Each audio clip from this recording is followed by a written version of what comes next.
Welcome to the Get Fit Guys, quick and dirty tips to get moving and shape up. My name is Brock Armstrong and I am the Get Fit Guy. You know, you can stay fit on your vacation without dragging yourself into that hotel gym every single day. Today, we're going to talk about 6 low-key ways to make that happen. It's getting pretty warm, at least here in the Northern Hemisphere, and that means summer vacation is right around the corner. And you know what? I'm going to say it. We should all take a break from work to enjoy some sunshine and some outdoor time. But that doesn't mean we should take a break from our fitness. In fact, some of us think that summer is even more reason to head out there and get some serious movement in. And movement is the key to staying fit on vacation. The problem with mixing holiday time and exercise time is, well, who wants to hang out in a gym while you're on your dream vacation? Well, nobody, that's who. So let's flip that thought around and focus instead on how you can incorporate movement into your vacation. It's possible to stay active without feeling like you're actually exercising. But before we go any further, you may already be thinking, whatever, Brock, why do I need to worry about this? Well, I've got an answer for that. Let's consider the ramifications of doing nothing during your vacation. The hard truth is that the body starts experiencing significant changes after as little as 1 week of inactivity.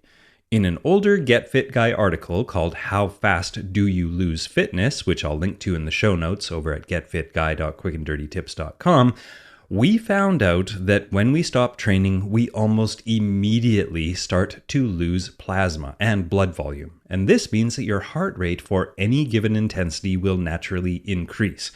Then, after approximately 10 to 14 days, your maximum oxygen utilization drops at a rate of about 0.5% per day.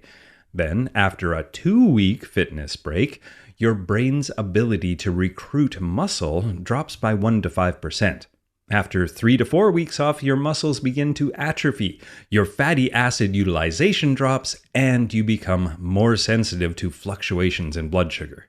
Now, when you get back from your vacation and start moving again, you can expect it to take roughly twice as long to get back into shape as the time you spent being inactive. And that means if you take 2 weeks off, it could take 4 weeks to build back up to your previous fitness level. But there is some good news. If you're already fit with some good training history, that time can definitely be shortened. We'll talk about that and a thing called supercompensation in a minute. But first, here's a little refresher. The 3 categories of fitness are movement, exercise, and training. Movement is the indispensable ways that we move our bodies through our non-sedentary life. Then exercise is the dedicated time that we set aside to make up for the lack of movement that we may have in our life. And then finally, training is what we do to reach a particular fitness goal, like run a 10K or deadlift our body weight. Now, with that in mind, it's logical that the most fun and least disruptive way to stay active during your vacation is to increase the movement part of your lifestyle. If you can do that successfully enough, well, you don't even have to think about the other 2 categories, the getting exercise or doing training. But first, we need to do something really important, and that is to shake the all or nothing mindset, which is all too common in fitness and health. The trick to developing and maintaining healthy habits is to remain flexible in our approach. This becomes doubly important when you're on vacation. This flexibility means that you may not only choose different physical activities than you normally would, but you're likely to distribute them throughout your day. And if you're accustomed to getting a good workout done first thing in the morning and then staying mildly active for the remainder of the day, well, you're going to have to rethink that approach. Your vacation movement will happen throughout the day rather than being in one scheduled chunk. So, with that in mind, what are some ways to maximize that movement cycle without taking precious time away from your sightseeing? Well, the ideas are infinite, but here we go with some ways that you can maximize your movement cycle without taking precious time away from your vacation. And number 1 is to take walking tours. One of the best ways to see your vacation destination is on foot. So find a walking tour, either as part of an organized group or as a self-guided stroll on your own. It's a great way to get in some movement while experiencing everything an unfamiliar locale has to offer. The Lonely Planet travel books have built-in walking tours, and there are many others online. I mean, it isn't hard to find a walking tour for most major destinations. And this is my number one recommendation, due in part to the fact that there is no better feeling than putting up your feet at the end of an amazing day of hoofing her around a gorgeous vacation setting. And number 2 on my list is to plan an event-based trip. In the past, I've raced marathons in places like Hawaii, Chicago, and Quebec, and I've attended triathlons in New York, Thailand, and Bermuda. Each of those events whisked me off to an amazing vacation destination while also making sure that I got some serious activity in.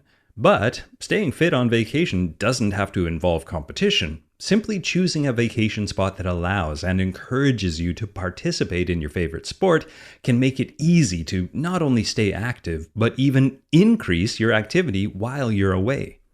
And number 3 on my list is to look into activity-based tours. Now, these days, there are more and more activity-based tours popping up all over the place. I know people who have hiked the Amalfi Coast in Italy, cycled from Bruges to Amsterdam, traversed the Inca Trail in Peru, or kayaked the lagoons in Iceland. You can pretty much type any activity and a location into a search engine and find a tour company that offers a tailored getaway. Or you can plan it yourself and make it a real adventure. Just make sure you choose an activity that you really enjoy and you're already trained for so you can maximize your fun and minimize the discomfort. Remember, this is a vacation, not a training camp. Although I do know a few people who signed up for a Navy SEAL training camp as their vacation, so take that advice with a grain of salt. And number 4 on my list is to choose active instead of passive.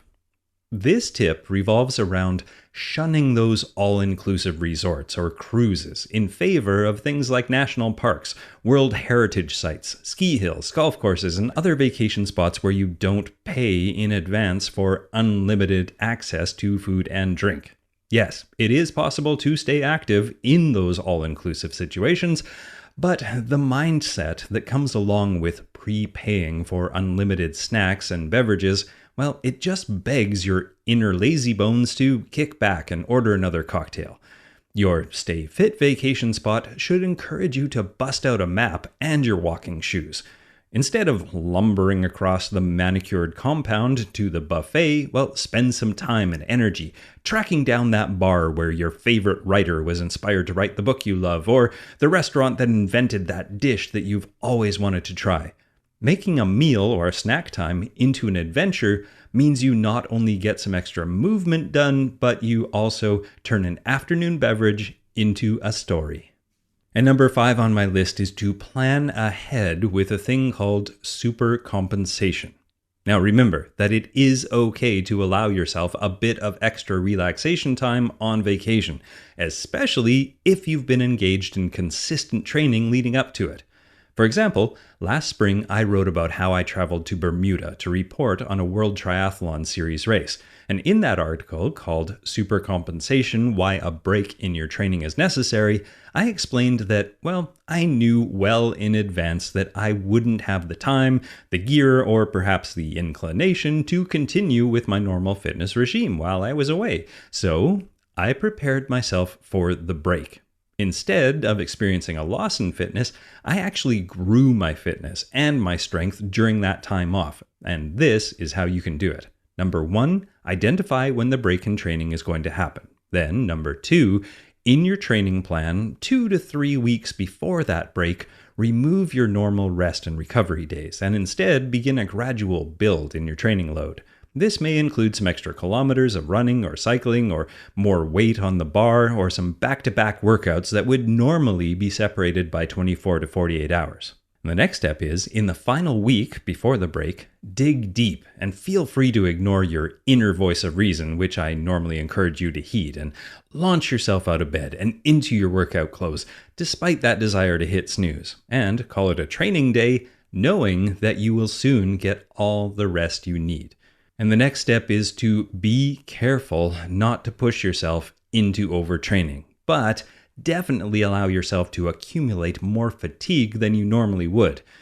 Don't be unreasonable, but also, as we say in the biz, don't be a wimp. By planning some hard and heavy weeks leading up to your vacation, not only can you avoid losing fitness, but you can actually increase your fitness as you relax on the beach. You still need to give your body what it needs to repair and rebuild, some good movement, some good food, some adequate hydration, and some deep sleep, but you don't have to pack your kettlebells in your carry-on. And my final vacation tip is to choose a backpack instead of a suitcase. I know those suitcases with the wheels are pretty slick, but when I use my backpack, I can create a load on my trunk, and that means I have to support the weight of my belongings all by myself, actively, while I walk. Or, and this is the best part, I can switch that load. I can carry my backpack load on my front, in my hand, or on one shoulder or both. Plus, I can walk and look at a map on my phone at the same time. How awesome is that? Now, ultimately, backpacks are not better or morally superior, although I do feel that way when I'm schlepping my 60-liter backpack onto a subway, but they are definitely more adaptable than suitcases. And the same thing can be said for messenger bags, purses, satchels, or any piece of luggage that doesn't have a telescoping handle and wheels. You know, the truth is, even professional athletes relax occasionally and enjoy some extra indulgences. But those who manage to do this successfully don't do it very often, and they don't spend their entire vacation lying on a lounger drinking Mai Tais.